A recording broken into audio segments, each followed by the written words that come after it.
but we went through the show. This is, as far as we can tell, because we only addressed anything that involved the gender bender at one point in the show. Right. It was in a show with Alex Jones, and there was a sketch in there. Ah, Alex, huh? This is exactly what we found as the only possible time code for the. Of course, we're not supposed to show this on YouTube, but who cares right now? Right. Here you go, in case you forgot.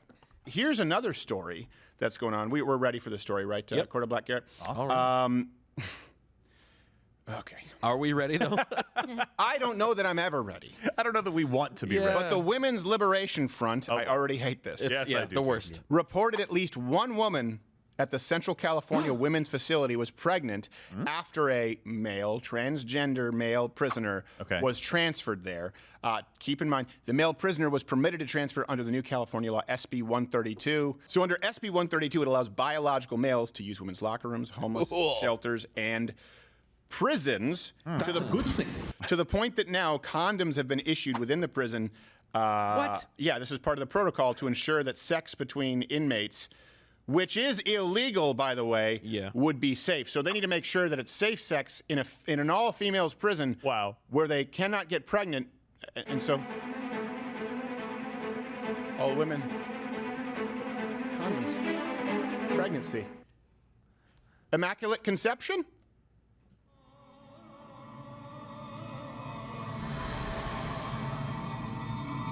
Do not be afraid, for behold, I bring you good tidings of great joy, which will be to all people, for there is born to you a baby in this cell. And this shall be a sign unto you of... A virgin birth? A miracle? No.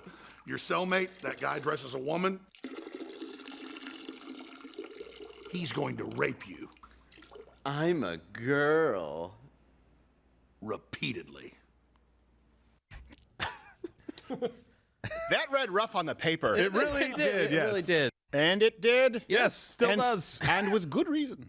Yes, that's the man. whole point. That standing up lady was pretty good looking. There was you know what? Hey. I get it. I get it. Insane. So here's the thing, and I'm going to read this letter. That sketch, the entire joke was there was no setup, and since we are not allowed to discuss the reality of biological men in women's prisons and the likelihood of that being involved with a woman who was impregnated, we based it on the premise of immaculate conception and then Alex Jones as an angel. If that's that means that all comedy needs to be taken literally. Every single. Well, it also means that every single movie where there's something involving forced sex, like Shawshank, The Deliverance, The Oz. Accused, those all Oz, every episode of Oz 5 times. Every single one. Those should all be taken literally. That was all real. Yes. Yeah. It was all absolutely. absolutely real. And it's violence, to be clear. And what are we supposed to assume, right? So we were talking about a story where people were getting pregnant, where they're handing out condoms, and we're like, this is a female prison. Is it the guards? No. We're seeing an instance, a rise of male transition to female, asking for a transfer. Do you think they're going into the cells and asking the ladies if they would like to have sex with a transgender person? Do you think that's what's happening? Because that's the only other option. Could there, be. right? It could be consensual. Could be. My argument is I don't think that women should get pregnant in prison ever. Well, probably like not at all. Yeah. If it's consensual pregnancy or rape pregnancy, I don't think that it should happen ever. It was a very generalized segment, but let me give you their exact email here. And this was sent on the day that the Loudoun County story was going viral. That's very important. This thing was poised to be over 1 million views by the end of the day, and we had a whole show on that segment. So this is the language from the very expensive YouTube legal counsel. On September 30th, Mr. Crowder uploaded another video that YouTube has determined continues his prior conduct. Thanks, Niedermeyer. I wish they'd say Guru Crowder. The video, entitled Special Guest Alex Jones and Great Reset, contains a segment that targets the transgender community in an offensive manner, for example, by indicating that trans people pose a rape threat to women. Let me be clear about something here, okay? I have never said that all transgender people are rapists. No. I've never said that because I don't believe that.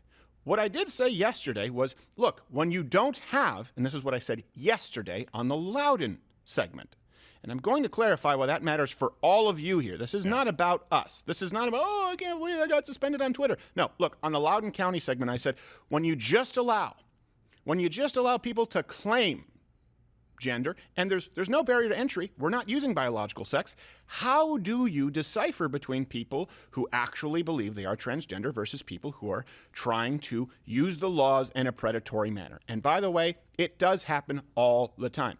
And I'm not even arguing that, and we have a hit list here that's going to take me a while to get through, I'm not even arguing that all of these people are actually transgender. The point is, when a man can just say, I'm a woman, I want to use the girls' room, men understand that most men are pigs. And that's a problem. Yeah. It's a problem for women, mainly. It's not a problem for men because, even Dave could just ball them up and throw them out of the restroom. It would take a while. It might take a while. A little bit. But here's the thing, too, with this language. Indicating that trans people pose a rape threat to women. Look, in Loudoun County, let me be clear here. Parents were lining up. I don't know how many. There were over 100 parents that were over 100 to speak. I think it was like 125, 150, but over 100. This was after a female student had been raped. And yesterday, I didn't even say transgender. I said bisexual boy wearing a skirt. So that's the standard now. Because I could be banned from YouTube and was very careful. I didn't want to say transgender because then you're misgendering even though the boy's in the girls' room because he's a bisexual boy in a skirt. He raped a female classmate. Let me be clear about this. If you have children watching, look, we're going to be discussing some tough subjects today. He forcibly anally raped a female classmate. It was confirmed by a rape kit. You have over 100 parents who are going to be up there voicing concern. Look, we have covered specific instances of rape. We have covered specific instances of women being impregnated in prisons, okay? But you absolutely need to be able to broadly make the argument that policies that involve transgender individuals in females' room can pose a rape threat to women. Why? If you're not allowed to oppose policy at all. Those parents were up there saying, or prepared to say, I don't know how many were allowed to speak, if any, hey, I have a problem with this proposed policy because I think it could pose a rape threat to my little girls. Now, they felt that way because a little girl had been raped. And then another little girl, when the school board didn't take enough action, another little girl was sexually assaulted by the bisexual boy in a skirt. Which I don't know, to me, seems like it could be a synonym for transgender at this point. I have no idea. There is no standard. Yeah.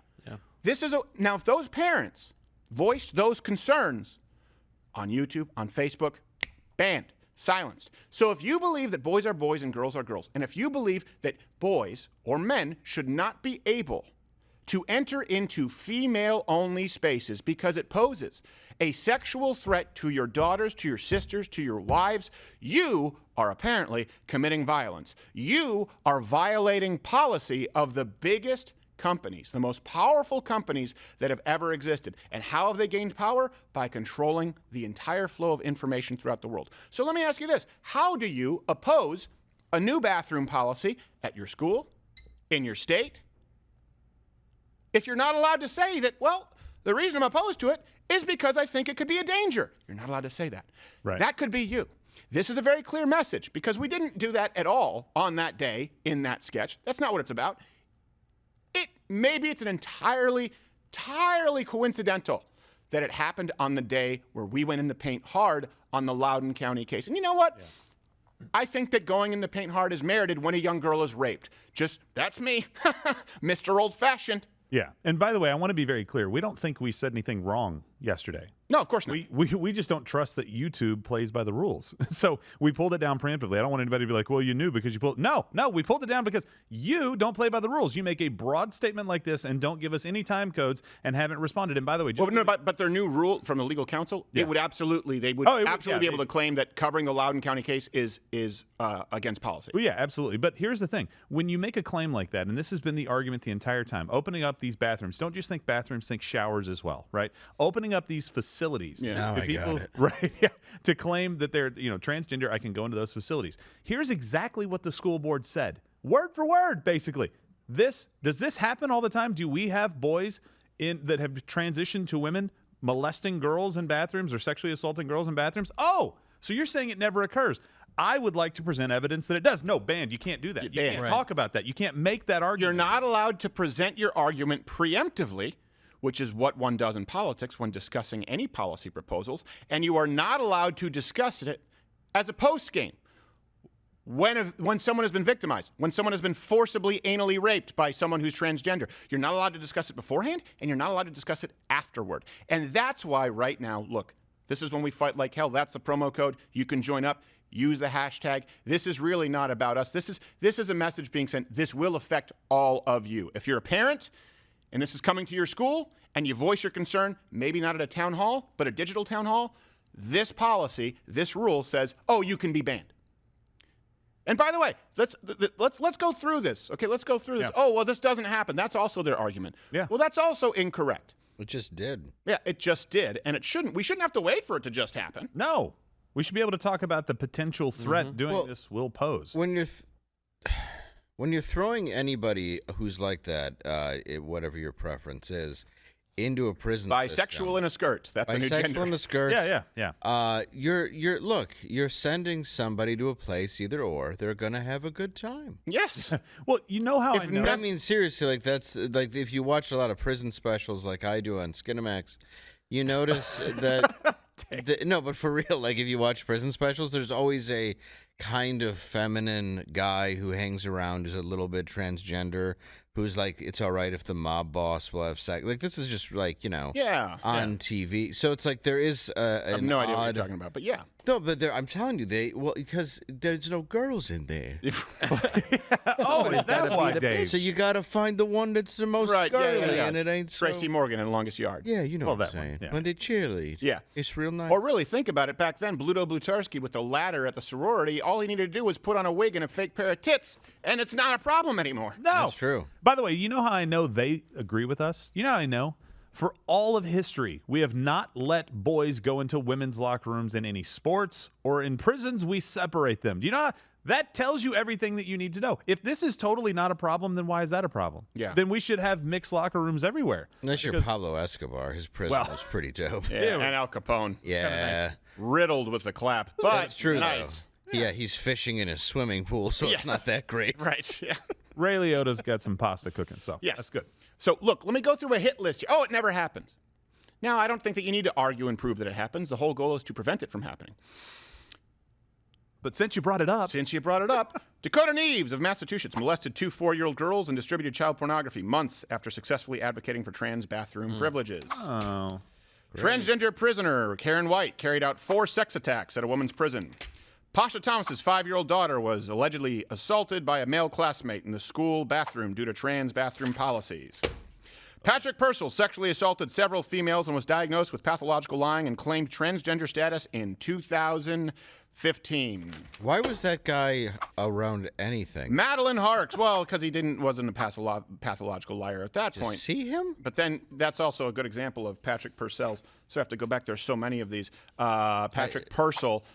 Then afterwards, like, no, I'm not a pathological liar. I'm just transgender. Well, what is that? It means I've been living a lie. Oh, well, then all is forgiven, sir. No, we didn't. Ma'am, all is forgiven, ma'am. Sorry. I didn't know you were sad. Why didn't you say so? Madeline Harks was convicted of molesting 3 girls under 8 before he transitioned, and then sexually assaulted 2 female inmates in jail. That comes from the Vancouver Sun, so in Canada, not a problem. Katie Dolatowski, an 18-year-old trans woman in Scotland, attempted to assault a 10-year-old girl in a supermarket bathroom. Metro UK, all sources available at loudwithcreditor.com. Darren Aggie Morager, I don't know if I have this name correctly because I hope I never have to read it again, was charged with 5 counts of indecent exposure for exposing himself to female customers at Wi Spa in Koreatown. Morager claims to be trans, but police said that that's a cover to get into women's spaces. And there were huge protests over that, if you remember. Right? That was at the Wi Spa in Los Angeles. Yeah. That happened over the summer, I think, sometime in early summertime, right? And by the way, the point that we're making, again, I would never say all transgenders are rapists. No. But I am saying that you are creating a scenario where more rape can happen, and that can also happen at the hands of people who may, very well be faking transgender, using it as cover. The point is, you can't make a moral judgment because you're not allowed to. So this is a symptom of the same problem as someone who's actually transgender and decides to get a little rapey. In 2012, Canadian Christopher Hambrook assaulted women in 2 women's homeless shelters in Toronto. He was able to gain access because of the state law, I would assume actually, provincial law that recognized self-declared gender identity. 2016, Shauna Smith, a 43-year-old Idaho trans woman, was charged with voyeurism after secretly photographing an 18-year-old woman in the Target fitting room. Target's bathroom policy allowed this to happen because they demonstrate their commitment to an exclusive experience in many ways, and that includes, I guess, an old Pentax. In 2020, a female inmate in Illinois claimed she was raped by a transgender inmate, and the jail covered it up. In an attempt to this is a quote, to justify the transfer's defendant Sexton Calhoun Keeler and currently other known IDOC employees covered up the sexual assault of the plaintiff and tried to falsely classify it as consensual to keep it from being considered a PRAA violation.